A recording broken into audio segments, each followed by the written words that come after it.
Hello everyone, मैं ममतेश गुप्ता। आज देखेंगे 7th class political science NCERT chapter 7। Chapter का नाम है हमारे आसपास के बाजार। आज हम इसके बारे में देखेंगे, चैप्टर के बारे में, कि बाजार बाजार कैसे होते हैं, क्या होते हैं, और बाजारों की श्रृंखला में कौन कौन आता है। ये सारी चीजें हम इस चैप्टर में डिस्कस करेंगे। और मैं आपको बताना चाहती हूँ कि 1 से लेकर 6 तक जो चैप्टर हैं वो हमने कंप्लीट कर लिए हैं। अगर आपने नहीं देखे हैं तो इसी वीडियो के डिस्क्रिप्शन में मैंने प्लेलिस्ट की लिंक डाल रखी है, थ्योरी वाली भी और एमसीक्यू वाली भी। आपको जो भी देखना है आप उस लिंक पर क्लिक कर देख सकते हैं। ठीक है, अगर एमसीक्यू देखना है तो एमसीक्यू वाली प्लेलिस्ट पर क्लिक करना, और थ्योरी देखनी है तो थ्योरी वाली प्लेलिस्ट पर क्लिक करना। और मैं आपको ये भी बताना चाहती हूँ कि मैंने अपने चैनल पर 6 से और 10 तक की एनसीईआरटी के काफी सारी बुक्स कंप्लीट करा दिए हैं। अगर आपने वो सब भी नहीं देखी है तो आप मेरा चैनल ओपन करके प्लेलिस्ट वाले ऑप्शन पर क्लिक कर देख देख सकते हैं, आपको जो भी बुक देखनी है। ठीक है, आइए शुरू करते हैं। और इसी तरह से कराया है मैंने, पहले किसी चैप्टर की थ्योरी कराई है और फिर उसके एमसीक्यूज कराए हैं। तो आपको जो भी देखना है आप उसी प्लेलिस्ट पर क्लिक कर देखना। ठीक है, आइए शुरू करते हैं। देखो, इसमें हम बाजार के बारे में जानेंगे। सबसे पहले तो आपके सामने ये सारी चीजें हैं, और ये सारी चीजें कहाँ मिलती हैं? ये सारी चीजें आपको मार्केट में मिलती हैं, चाहे खाने का सामान हो, चाहे आपकी सीढ़ी हो, चप्पल हो, ठीक है, प्लास पेचकस वगैरह हो, कुछ भी आइटम है जो आपके घर में है, वो सारी चीजें कहाँ मिलती हैं? बाजार। अब बाजार क्या होता है? सबसे पहले आप ये जानिए बाजार होता क्या है। बाजार होता है आपका वह स्थान जहां पर क्रेता और विक्रेता दोनों होते हैं, यानी कि खरीदने वाला और बेचने वाला दोनों होते हैं, उसको बोलते हैं बाजार। ठीक है, ये कुछ चित्र दिए गए हैं जो मार्केट के हैं, कि इस तरह से लोग जो है वो मार्केट में जाते हैं घूमने के लिए, सामान खरीदने के लिए। और ये बहुत सारी दुकानों के यहाँ पर फोटो लगे हुए हैं जो आप देख सकते हैं। ये एक हलवाई की दुकान है, ठीक है, जहाँ पर कुछ मीठा मिल रहा होगा। तो इस तरह से चीजें देखो, ये एक सेल का फोटो लगाया हुआ है, हर माल 35 रुपए, है ना, हर माल 50 रुपए, इस तरह की चीजों का लगाया हुआ है। तो बाजार क्या होता है? बाजार होता है जहां पर क्रेता यानी कि खरीदने वाले, विक्रेता यानी बेचने वाले दोनों लोग होते हैं। उस स्थान को हम बोलते हैं बाजार, है ना। बाजार में यही करने जाते हैं ना आप, तो बाजार की ये डेफिनेशन है। अब हम देखते हैं साप्ताहिक बाजार। देखो, साप्ताहिक का मतलब होता है जो सप्ताह में एक दिन लगता है। जो भी बाजार सप्ताह में एक दिन लगता है उसको हम साप्ताहिक बाजार बोलते हैं। जैसे आपने अपने आसपास देखा होगा, हर शहर में ये जो साप्ताहिक बाजार है वो लगते हैं। जैसे हफ्ते में एक दिन किसी के यहाँ सोमवार को लगता है, ठीक है, किसी किसी शहर में सोमवार को लगता है, किसी शहर में मंगलवार को लगता है, ठीक है, किसी शहर में बुध को लगता है ना, कहीं बृहस्पति को लगता है। जैसे जहां पर मैं रहती हूँ वहां पर बृहस्पति बाजार लगता है, मतलब बृहस्पतिवार को मार्केट लगती है। और उस मार्केट में आप रोजमर्रा की सारी चीज ले सकते हैं, साग सब्जी ले सकते हैं, फल ले सकते हैं, कपड़े ले सकते हैं, जूते चप्पल ले सकते हैं, जो चाहे आप वो ले सकते हैं। घर को सजाने वाले आइटम ले सकते हैं। तो और मतलब ज्यादातर आपकी जरूरत की जो चीजें हैं वो साप्ताहिक बाजार में मिल जाती हैं। और हर शहर में अलग अलग दिन ये बाजार लगते हैं। ये एक छोटी सी दुकान होती है, कोई एक एरिया निश्चित होता है कि यहाँ पर लगेगा बाजार, उस एरिया में वो बाजार लगता है। हर सबको पता होगा, आप लोगों को भी पता होगा कि आपके शहर में किस एरिया में ये साप्ताहिक बाजार लगता है। ठीक है, तो उस एरिया में मार्केट लगती है। अब देखो, मार्केट के बारे में क्या दे रखा है इसमें, हम थोड़ा सा पढ़ लेते हैं। साप्ताहिक बाजारों में बहुत सी चीजें सस्ते दामों पर मिल जाती हैं। क्यों मिलती हैं सस्ते दामों को पर? एक, क्योंकि जो पक्की दुकानों में मिलता है सामान, अब उस मकान दुकान मालिक को दुकान का किराया भी देना है पूरे महीने का, प्लस उसको बिजली का बिल भी देना है, प्लस उसको एक दो उसको नौकर भी रखने हैं। तो उन सबके पैसे उसको देने हैं, तो उन सबके पैसे वो कहाँ से देगा? जब वो आपको सामान, आपके सामान में से कुछ पैसे बचाएगा तभी दे पाएगा ना।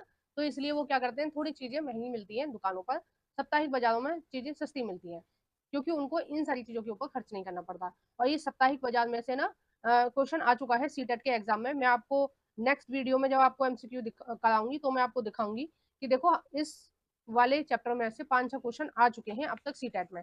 तो ऐसा नहीं है कि बिल्कुल बेकार है, नहीं नहीं पढ़ते हो आप, कुछ चैप्टरों को छोड़ देते हो। नहीं छोड़ना चाहिए, थोड़ी बहुत चीजें सब में कुछ ना कुछ होती हैं जो एग्जाम में पूछी जाती हैं। अब देखिए, साप्ताहिक बाजार में बहुत सी चीजें सस्ते दामों पर मिल जाती हैं। ऐसा इसलिए कि जो पक्की दुकानें होती हैं उन्हें अपनी दुकानों के कई तरह तरीके के खर्च जोड़ने होते हैं, जैसे दुकान का किराया, बिजली का बिल, सरकारी शुल्क आदि देना पड़ता है। यानी कि सरकार को भी कुछ टैक्स देना पड़ता है, ये जो दुकानदार होते हैं उनको। इन दुकानों पर काम करने वाले कर्मचारियों की तनख्वाह भी इन्हीं खर्चों में जोड़ी जाती है। साप्ताहिक बाजार में बेची जाने वाली चीजों को दुकानदार अपने घरों में ही जमा करके रखते हैं। ठीक है, यानी कि ये कुछ रोजमर्रा की चीजें होती हैं और थोड़ा सामान होता है, तो उसको वो क्या कर लेते हैं, स्टोर, उन्हें लेने की जरूरत नहीं है। स्टोर का किराया देने की जरूरत नहीं है, वो अपने घर में रख लेते हैं। और बेचने के लिए भी वो बाहर से किसी को नहीं लेके आते हैं, जैसे किसी नौकर वगैरह को अपने साथ नहीं रखते हैं, वो अपने घर के ही मेंबर्स को ले जाते हैं वहां पर मार्केट में।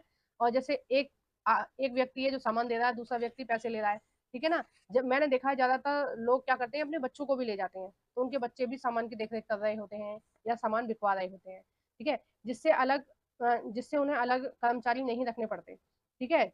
किसको नहीं रखने पड़ते, जो साप्ताहिक बाजार लगाते हैं। साप्ताहिक बाजार में एक ही तरह के सामान की कई सारी दुकानें होती हैं, जिसमें से आप आपस में प्रतियोगिता भी होती है। यदि एक दुकान किसी वस्तु के अधिक दाम मांगती है, तो लोगों के पास यह विकल्प होता है कि वो अगली दुकान पर वही सामान ले सकते हैं, जहां संभव हो कि वहां कम कीमत पर मिल जाएगी।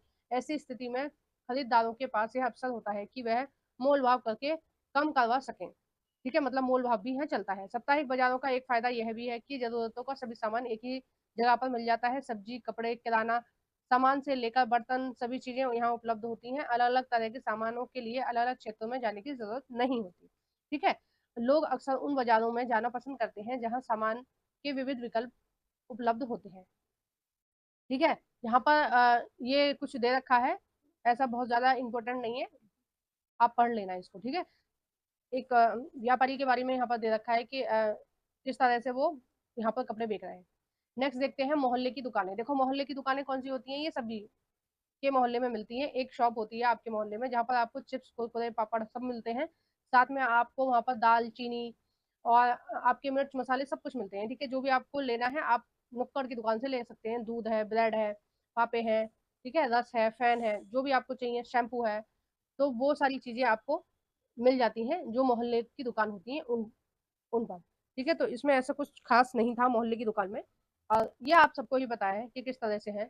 और यहाँ पर एक सुजाता सुजाता और कविता एक दिन अपने मोहल्ले की दुकान में सामान खरीदने गई, उसके बारे में दे रखा है। तो वो क्या करती हैं, लिस्ट ले जाती हैं और सारा सामान ले लेती हैं, और वो उसको पेमेंट नहीं करके आती हैं, और वो उनको पेमेंट बाद में करती हैं, ठीक है। मतलब जो नुक्कड़ की दुकान होती है, हम वहां से उधार भी सामान ले लेते हैं कई बार, है ना। जैसे हमारे पास खुले पैसे नहीं है या फिर हमारे पास पैसे नहीं है, तो हम अपना सामान का डायरी में लिखवा जाते हैं कि आप हमारा खाता, मतलब हमारे खाते में लिख लो, या फिर ऐसे बोलते हैं कि आप अपनी डायरी में लिख दो, हम पैसे आपको कल दे देंगे या परसों दे देंगे, जब भी हमारे पास होते हैं, जब हम उनको पैसे रिटर्न दे देते हैं, ठीक है। तो थोड़ा बहुत उधार चलता है जो आपकी मोहल्ले की दुकान होती है।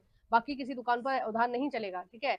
ना आपके साप्ताहिक बाजार में चलेगा, ना मॉल में चलेगा, नहीं कहीं चलेगा, लेकिन ये जो दुकान होती है आपके मोहल्ले की, यहाँ पर थोड़ा सा चलता है, ठीक है। तो यही फायदा होता है यहाँ से सामान लेने से, कि कभी कभी अगर इमरजेंसी में आपके पास पैसा नहीं है, तो भी आपको सामान मिल जाता है। तो ये सारी चीजें इसमें दे रखी थी, है ना। नेक्स्ट जो इम्पोर्टेंट है वो हम देख लेते हैं। नेक्स्ट है आपका शॉपिंग कॉम्प्लेक्स और मॉल। देखो जो जो चीज इंपॉर्टेंट होंगी और एग्जाम में पूछी जाती हैं, चाहे आप 7th क्लास में हैं, आपके उस एग्जाम में पूछी जा रही है 7th क्लास वाले में, या फिर सीटेट या कोई भी हम एग्जाम की बात कर रहे हैं, मैं उन्हीं चीजों को ज्यादा डिस्कस करती हूँ। और आज भी वही चीज ज्यादा मैं आपको बताऊंगी।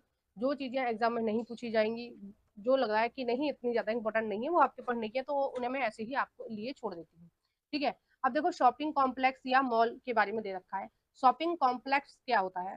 शॉपिंग कॉम्प्लेक्स होता है कि एक स्थान है, मान लीजिए ये एक स्थान है, ठीक है, ये एक स्थान है। अब इसमें क्या होगा, अलग अलग दुकानें होंगी, ठीक है, अलग अलग दुकानें होंगी इस तरह से। एक दुकान ये हो गई, एक दुकान ये हो गई, एक दुकान ये हो गई, ठीक है, इस तरह से दुकानें होंगी, और हर दुकान पर अलग अलग सामान बिक रहा होगा, ठीक है। मतलब दुकान बना दी जाती हैं किसी भी एक स्थान पर, फिर उनको किराए पर या उनको बेचा जाता है, या तो उनको बेच दिया जाता है, सभी दुकानों को अलग अलग लोग अलग अलग सामान बेचने के लिए खरीद लेते हैं, या फिर वो किराए पे ले लेते हैं। तो उसको बोलते हैं हम शॉपिंग कॉम्प्लेक्स, ठीक है। यानी कि एक ही स्थान पर अलग अलग लोग अलग अलग तरीके की दुकान खरीद रहे हैं, या फिर वहां पर अपनी दुकान लगा रहे हैं, तो इसको हम बोलेंगे शॉपिंग कॉम्प्लेक्स, ठीक है। आइए देखते हैं इसके बारे में, इसमें क्या लिखा है। इस प्रकार अभी हमने दो प्रकार के बाजार देखे, पहला साप्ताहिक बाजार, दूसरा पड़ोस की दुकान का बाजार। शहरों में कुछ अन्य प्रकार के बाजार भी होते हैं जहाँ एक ही तरह की दुकानें होती हैं, इन्हें लोग शॉपिंग कॉम्प्लेक्स के नाम से जानते हैं, ठीक है। अब तो कुछ शहरी इलाकों में बहुमंजिला वातावरण अनुकूल, यानी कि जो एसी लगी रहती है, ठीक है, एसी जहाँ पर लगी रहती है उसको बोलते हैं वातावरण अनुकूलित दुकानें भी देखने को मिलती हैं, जिनकी अलग अलग मंजिल पर अलग अलग तरह की वस्तुएं मिलती हैं। ठीक है, ये क्या होता है, ये होते हैं शॉपिंग सेंटर। जैसे फर्स्ट फ्लोर पर आपको कपड़े कपड़े की दुकानें मिलेंगी, सेकंड फ्लोर पर आपको बच्चों के कपड़ों की दुकानें मिलेंगी, थर्ड फ्लोर पर आपको बड़े लोग या जेंट्स लोगों की दुकानें मिलेंगी। तो इस तरह से जो विभाग होते हैं वो बटे होते हैं कि इस मंजिल पर ये मिलेगा, उस मंजिल पर ये मिलेगा। ज्यादातर जो रिलायंस फ्रेश होते हैं या इस तरह के जो मार्केट होते हैं, शॉपिंग सेंटर होते हैं, उनमें इस तरह की चीजें ही मिलती हैं, मतलब इस तरह से ही वो डिवाइड होते हैं फ्लोर वाइज। ठीक है, जिन्हें अलग अलग मंजिल पर अलग अलग तरह की वस्तुएं मिलती हैं, इन्हें मॉल कहा जाता है। ठीक है, इन्हें मॉल भी कह सकते हैं, या हम शॉपिंग सेंटर भी बोल सकते हैं। इन शहरी दुकानों में आपको बड़ी बड़ी कंपनियों के ब्रांडेड सामान मिलते हैं और कुछ बिना ब्रांडेड सामान भी मिलते हैं। विज्ञापन वाले अध्याय में आपने पढ़ा कि ब्रांडेड सामान जिन्हें कंपनियां बड़े बड़े विज्ञापन देकर क्वालिटी के दावे करके बेचती है। ठीक है, आपने देखा था कि पिछले जो चैप्टर में हमने देखा था कि जो कंपनियां होती हैं वो अपने सामान को बेचने के लिए क्या करती हैं, विज्ञापन देती हैं, यानी कि एडवर्टाइजमेंट उनका करती हैं, एडवर्टाइज करती हैं, ताकि लोग प्रभावित हों उनके एडवर्टाइज को देखकर और आए वो सामान खरीदने के लिए। ठीक है, ये सारी चीजें। और देखो मॉल का तो ज्यादातर सभी लोग जानते होंगे कि एक बड़ी सी जगह होती है, वहां पर एसी वगैरह लगा होता है, वहां पर आप जाते हैं शॉपिंग करने और बहुत सारी दुकानें होती हैं। हर तरह की चीजें, जो चीजें आपको साप्ताहिक बाजार में मिलेंगी वो उससे अच्छी क्वालिटी की चीजें, ब्रांडेड चीजें आपको कहाँ मिलेंगी, शॉपिंग कॉम्प्लेक्स या मॉल में मिलेंगी। ठीक है, अब वहां पर शॉपिंग कॉम्प्लेक्स में या मॉल में और साप्ताहिक बाजार में क्या अंतर होता है कि जो साप्ताहिक बाजार होती है वहां पर लोकल चीजें मिलती हैं। ठीक है, आसपास के लोग ही उन चीजों को बनाते हैं या ऐसी लोकल कंपनी की चीजें मिलती हैं, और जो कंपनी की और ब्रांडेड कंपनी जो होती हैं उनकी जो चीजें मिलती हैं वो आपको मॉल में मिलेंगी। ठीक है, विद एसी, एसी लगा होगा, आपको कोई प्रॉब्लम वहां नहीं होती है, कई घंटे आप वहाँ शॉपिंग कर सकते हैं, लेकिन वहाँ आपको चार्ज ज्यादा देना पड़ता है। ठीक है, आइए तो हम नेक्स्ट देखते हैं बाजारों की श्रृंखला के बारे में कि बाजारों की श्रृंखला किस तरह से होती है और ये किस तरह से जो सामान है वो फैक्ट्री से उपभोक्ता तक कैसे पहुंचता है, उपभोक्ता यानी कि आप तक कैसे पहुंचता है, हम तक कैसे पहुंचता है, यानी कि कोई भी चीज जो जिसका उत्पादन किया जा रहा है वो उत्पादन वाली स्थान से एक घर तक कैसे पहुंचती है, वो सारी चीजें हम इस वीडियो यहाँ पर देखेंगे। ठीक है, तो देखो सबसे पहले क्या होता है, सबसे पहले कोई भी सामान है, कोई भी आपका सामान है वो कहाँ बनता है, वो आपका बनता है फैक्ट्री में। कहाँ बनता है, फैक्ट्री में। ठीक है, वो कहाँ बनता है, आपका फैक्ट्री में बनता है। अब फैक्ट्री से बहुत सारे लोग सामान खरीद लेते हैं। ठीक है, जैसे मान लीजिए इस फैक्ट्री में क्या बन रहा है, आपकी टी शर्ट बन रही है। ठीक है, gents T shirt, ladies T shirt और बच्चों की टी शर्ट बन रही है। तो जो फुटकर विक्रेता है, फैक्ट्री से कौन माल खरीदेगा, फैक्ट्री से माल खरीदेंगे फुटकर विक्रेता। ठीक है, सॉरी, फैक्ट्री से माल खरीदेंगे, एक मिनट, थोक विक्रेता। कौन खरीदेगा, थोक विक्रेता खरीदेंगे। एक मिनट, फैक्ट्री से माल खरीदेंगे थोक विक्रेता, थोक विक्रेता खरीदेंगे। और ये थोक विक्रेता कैसे खरीदते हैं, पूरे के पूरे बंडल बंडल खरीदते हैं। ठीक है, बहुत सारा सामान खरीदते हैं और ये क्या करते हैं, एक जगह अपने पास स्टोर कर लेते हैं सामान को। ठीक है, जो भी सामान खरीदेंगे उसको स्टोर कर लेंगे। फिर इन थोक विक्रेताओं से सामान खरीदेंगे छोटे छोटे विक्रेता, यानी कि जो आपके यहाँ जो सेल्समैन होते हैं, वो जैसे आपके गली मोहल्ले में कपड़ा बेचने के लिए आते हैं, उनको बोलते हैं हम फुटकर विक्रेता। ठीक है, या फिर आपके मोहल्ले की जो दुकान है वो क्या है, वो भी एक तरह से फुटकर विक्रेता का ही रूप है। ये क्या है, फुटकर विक्रेता, है ना। और फुटकर विक्रेता के बाद कौन आता है लाइन में, आते हैं उपभोक्ता। उपभोक्ता कौन होता है, उपभोक्ता है आप, यानी कि जो उस चीज का उपभोग कर रहा है, यानी कि जो उस चीज को यूज कर रहा है, उसको क्या बोलते हैं हम, उपभोक्ता। उसको बोलते हैं हम उपभोक्ता। ठीक है, उसके बाद किसके पास आता है सामान, उपभोक्ता के पास। तो यही सारी चीजें इसमें दे रखी हैं। अब हम देखेंगे कि इसमें क्या क्या लिखा है। पहले हिस्से में हमने क्या पढ़ा था, बाजारों के बारे में पढ़ा था, जहां हम सामान खरीदने जाते हैं। क्या आप सोच सकते हैं कि ये सभी दुकानें अपनी दुकानों के लिए सामान कहाँ से लेकर आती हैं, यानी कि आप ये सोचिए कि आपके नुक्कड़ में जो दुकान है, यानी कि आपकी गली में जो दुकान है, वो दुकानदार कहाँ से सामान लेके आता है, तो वो कहाँ से सामान लेकर आता है, फुटकर विक्रेता से सामान लेकर आता है, सॉरी, थोक विक्रेता से सामान लेकर आता है ना। नेक्स्ट है इसमें सामानों को उत्पादन कारखानों, खेतों, ठीक है, खेतों घरों में होता है, लेकिन हम कारखाने और खेतों से सीधा सामान नहीं खरीदते हैं। अब जैसे हम अनाज की बात करें, ठीक है। तो अनाज कहाँ होता है? खेतों में होता है। तो खेतों के जो किसान होते हैं वो अनाज किसको बेच देते हैं? वो मार्केट में बेचते हैं। और मार्केट में कौन खरीदता है? वो थोक विक्रेता खरीद लेता है। उस बहुत सारे अनाज को थोक विक्रेता खरीद लेता है, और फिर जिसको भी अनाज की जरूरत होती है वो फुटकर विक्रेता जो होते हैं वो खरीद लेते हैं, और फिर उसको आपको पीस कर, उसी अनाज को पीस कर पैकेट में बंद कर आपके घर पहुंचा देते हैं। ठीक है। तो इस तरह से होती हैं चीजें। चीजों का उत्पादन करने वाले भी हमें कम मात्रा में, जैसे 1 किलो सब्जी या 1 किलो प्लास्टिक कप आदि बेचने में रुचि नहीं रखेंगे। यानी कि जो फैक्ट्री मालिक है, अगर आप सामान लेने भी जाओगे ना कि एक टी शर्ट हमें दे दीजिए, तो वो आपको नहीं बेचेंगे, क्योंकि उनके यहाँ क्या होता है, बंडल की बंडल बिकते हैं। वे लोग जो वस्तुओं के उत्पादन और वस्तुओं के उपभोक्ता के बीच में होते हैं उन्हें हम व्यापारी कहते हैं। देखो ये इंपॉर्टेंट लाइन है और कई बार एग्जाम में पूछी जाती है, इसलिए आप उसको ध्यान से आउटलाइन कर लीजिए कि व्यापारी कौन होते हैं? उत्पादक, यानी कि उस चीज को जो व्यक्ति बना रहा है और जिस व्यक्ति को उस चीज को यूज करना है, उसके बीच की जो कड़ी होती है, यानी कि थोक विक्रेता, फुटकर विक्रेता जो होते हैं वो क्या होते हैं? वो व्यापारी होते हैं।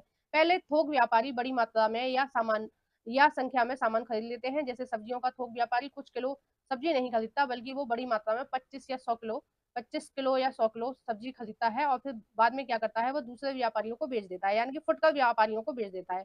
यहाँ खरीदने वाले बेचने वाले दोनों ही व्यापारी होते हैं। व्यापारियों की लंबी श्रृंखला का वह अंतिम व्यापारी जो अंततः वस्तु उपभोक्ता को बेचता है, खुदरा खुदरा या फुटकर व्यापारी कहलाता है। ठीक है। उसको फिट जो फुटकर विक्रेता होता है उसको हम क्या बोलते हैं? खुदरा व्यापारी भी बोलते हैं। ठीक है। उसको क्या बोलते हैं? हम खुदरा व्यापारी भी बोलते हैं। यह वही दुकानें होती हैं जो आपके पड़ोस की दुकानें हैं, साप्ताहिक बाजार है, या फिर शॉपिंग कॉम्प्लेक्स में सामान बेचा जाता है। ठीक है। अब आपको पता चल गया, शॉपिंग कॉम्प्लेक्स हो या आपके मोहल्ले की दुकान हो, वो सामान कहाँ से लाते हैं? वो थोक विक्रेताओं से लाते हैं। हम इसे यहाँ दिए गए उदाहरण से समझ सकते हैं। हर शहर में थोक बाजार का एक क्षेत्र होता है जहाँ वस्तुएं पहले पहुंचती हैं और यहीं से अन्य व्यापारियों तक पहुंचती हैं। सड़क किनारे की दुकानों का छोटा व्यापारी, जिसके बारे में आपने पहले पढ़ा था कि सब की बड़ी संख्या में प्लास्टिक का सामान शहर के थोक व्यापारियों के पास आता है, और फिर वो क्या करते हैं? वो छोटे व्यापारियों को उस सामान को बेच देते हैं, और छोटे व्यापारी ये जो जो भी लोग उसको इस्तेमाल करना चाहते हैं रोजमर्रा की जिंदगी में, उनको ये बेच देते हैं। ठीक है। आगे नेक्स्ट इसमें कहा जा रहा है कि शहर का बड़ा थोक व्यापारी प्लास्टिक का सामान कारखाने से खरीदता है और इन्हें बड़े गोदामों में रखता है। इस तरह बाजार की एक श्रृंखला बनती है। ठीक है। जो मैंने अभी आपको ऊपर बताया उस तरह से श्रृंखला बनती है। जब हम एक सामान खरीदते हैं तब हम यह ध्यान नहीं देते हैं कि वह सामान किस किस के पास सफर करते हुए हम तक पहुंचा है। ठीक है। आगे इसमें नेक्स्ट कहा जा रहा है कि हर जगह बाजार। ठीक है। इसके बारे में हम थोड़ा सा देख लेते हैं कि हर जगह बाजार से क्या मतलब है। एक मिनट। हर जगह बाजार, तो हम कुछ भी सामान खरीदते हैं वो कहाँ से खरीदते हैं? वो बाजार से ही खरीदते हैं। हमने देखा कि अलग अलग जगहों पर अलग अलग तरह के बाजार हैं जहाँ तरह तरह की वस्तुएं खरीदी और बेची जाती हैं। ये बाजार अपनी अपनी जगह और समय पर अपनी अपनी तरह से काम करते हैं। कई बार तो यह भी आवश्यक नहीं होता कि आप सामान खरीदने के लिए बाजार जाएं। अब तो तरह तरह के सामान फोन और इंटरनेट पर भी ऑर्डर किए जाते हैं। जैसे आप फ्लिपकार्ट से मंगाते हैं, अमेजोन से मंगाते हैं। ठीक है। और आजकल मीशो भी चल रहा है। बहुत सारी कंपनियां हैं जो आपको घर पर ही सारा सामान प्रोवाइड कराती हैं। तो बाजार का मतलब ये नहीं है कि किसी एक स्थान से जाकर ही आप सामान खरीदेंगे। बाजार हर जगह है। जहां से भी आप सामान खरीद रहे हैं वो क्या है? आपके लिए मार्केट है। आपने देखा होगा कि नर्सिंग होम और डॉक्टर की क्लिनिक में भी कुछ कंपनियों के प्रतिनिधि अपना सामान बेचने का कार्य करते हैं। ठीक है। अब नर्सिंग होम में कैसे सामान बेचे जाते हैं? वो जो दवाई वगैरह है वो किसी न किसी कंपनी से तो बनकर आई है। ठीक है। डॉक्टर ने तो नहीं बनाई है वो बैठकर। तो वो जो कंपनियां हैं वो कहाँ बेचती हैं अपना सामान? नर्सिंग होमों में या फिर डॉक्टर की क्लिनिक में बेचती है। ठीक है। यह जरूरी नहीं कि वह केवल बाजार की दुकानों से ही होता है। ठीक है। मतलब बाजार का मतलब केवल एक स्थान की दुकानों से नहीं होता है। हर वो जगह जहां पर सामान बेचा जा रहा है और सामान खरीदा जा रहा है उसको हम क्या बोलेंगे? बाजार बोलेंगे। ये तो बाजार के वे रूप हैं जो हमें सीधे तौर पर दिखाई देते हैं। ऐसे कुछ बाजार होते हैं जिनके बारे में हमें जानकारी कम होती है। यहाँ बिकने और खरीदने वाली चीजें हम सीधे प्रयोग नहीं करते हैं। जैसे किसान अपनी फसल की पैदावार को बढ़ाने के लिए कुछ खाद और उर्वरकों का इस्तेमाल करता है, वह शहर की कुछ खास दुकानों से खरीदता है जहाँ खाद के कारखानों से माल मंगाया जाता है, और एक कार के कारखाने द्वारा इंजन, पेट्रोल टंकियां, एक्सल पहिए अलग अलग कारखानों से खरीदे जाते हैं। परंतु ये परंतु इस सबसे बेखबर हम मतलब हमें ये नहीं पता होता है कि एक कार को बनाने के लिए किन किन मटेरियल की जरूरत हुई है और वो उसके जो पार्ट हैं वो कहाँ कहाँ बने हैं। ठीक है, हमें क्या मतलब होता है, हम जाते हैं शोरूम से, वो गाड़ी खरीद के ले आते हैं। तो यही चीज इसमें बताई गई है कि जो भी सामान आप खरीद रहे हो वो बहुत सारे प्रोसेस से होकर निकला है, और हर प्रोसेस को हम क्या बोलेंगे, मार्केट बोलेंगे। क्योंकि जहाँ कोई एक भी उसका पुर्जा, किसी भी मशीन का एक भी पुर्जा जहाँ भी बन रहा है, वो आदमी बना के उसको बेचेगा, फिर वो आगे बेचेगा, फिर वो आगे बेचेगा, और बाद में वो इस तरह से आपकी गाड़ी बनकर तैयार होगी। तो ये सब क्या है, ये सब बाजार की के अंतर्गत ही आएगा। ठीक है, बाजार और समानता। ठीक है, इसके बारे में हम देखते हैं, ये शायद लास्ट टॉपिक है आपका। इस अध्याय में हमने अपने आसपास के कुछ बाजारों पर नजर डाली। हमने साप्ताहिक बाजारों से लेकर शॉपिंग कॉम्प्लेक्स तक की दुकानों और दुकानदारों को देखा। इन दोनों दुकानदारों में बड़ा ही अंतर था। एक छोटी पूंजी के व्यवसाय वाले दुकानदार हैं, जबकि दूसरा अपनी दुकान के लिए बड़ी पूंजी खर्च करता है। देखो, शॉपिंग कॉम्प्लेक्स में और जो आपके नुक्कड़ की दुकान है उसमें और साप्ताहिक बाजार वाली दुकान में क्या अंतर है। देखो, जो शॉपिंग कॉम्प्लेक्स होता है वो बहुत बड़ी जगह होती है, बहुत सारी दुकानें होती हैं, बहुत सारी लाइट होती है, एसी होती है, पीने का पानी होता है वहां पर। ठीक है, बहुत सारी चीजें होती हैं, जो सुविधाएं जो दुकानदार है या फिर जो उस मॉल का मालिक है वो लोगों को देता है। ठीक है, जबकि अगर आप अपने गली मोहल्ले की दुकान पर जाएंगे तो ना आपको एसी की सुविधा मिलेगी, ना पंखे की, ना कुछ। आप दुकान के बाहर खड़े रहेंगे इतनी देर जितनी देर आपको सामान खरीदना है। ठीक है, तो और ना आपको पानी की सुविधा मिलेगी, ना कुछ मिलेगी। लेकिन जो कॉम्प्लेक्स है उनसे सस्ता सामान आपको कहाँ मिलेगा, आपके मोहल्ले की दुकान पर मिलेगा। ठीक है, शॉपिंग कॉम्प्लेक्स से सस्ता सामान मिलेगा मोहल्ले की दुकान पर, क्योंकि वो उतनी सुविधा आपको नहीं दे रहा है जितनी सुविधाएं शॉपिंग कॉम्प्लेक्स वाला दे रहा है। ठीक है, और जो आपके दुकानें हैं उनसे भी सस्ता सामान कहाँ मिलेगा, आपके साप्ताहिक बाजार में, क्योंकि उनको ना तो दुकान का रेंट देना है, ना उनको नौकर का रेंट देना है, किसी चीज का उन्हें रेंट नहीं देना है। उन्हें सीधा माल खरीदना है और अपना थोड़ा सा मार्जिन निकाल के सामान को बेच देना है। तो क्वालिटी में थोड़ा थोड़ा फर्क आता है। मॉल की क्वालिटी थोड़ी अच्छी होती है, गली मोहल्ले में जो सामान मिलता है उसकी भी क्वालिटी ठीक ठीक ठीक होती है, और जो साप्ताहिक बाजार में मिलता है सामान उसकी क्वालिटी थोड़ी डाउन होती है। ठीक है, क्योंकि जैसे लोग खरीदने जाएंगे वैसे ही जो विक्रेता है वो सामान बेचता है, और शॉपिंग कॉम्प्लेक्स में कोई 5-6 रुपए की चीज खरीदने नहीं जाएगा।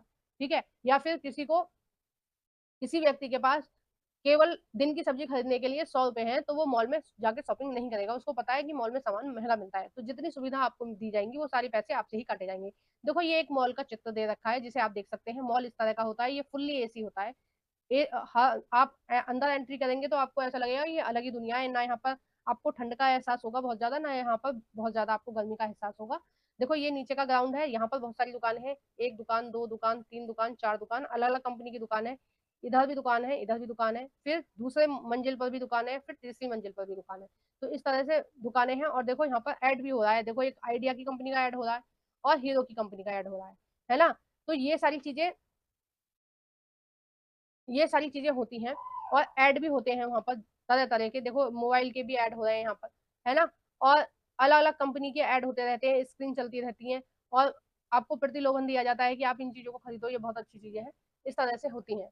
तो जितने आपकी सामर्थ्य जहां भी शॉपिंग करने की है, ये आपको पता रहता है कि आपकी सामर्थ्य कहाँ पर शॉपिंग करने की है और आपको वहीं शॉपिंग करनी चाहिए।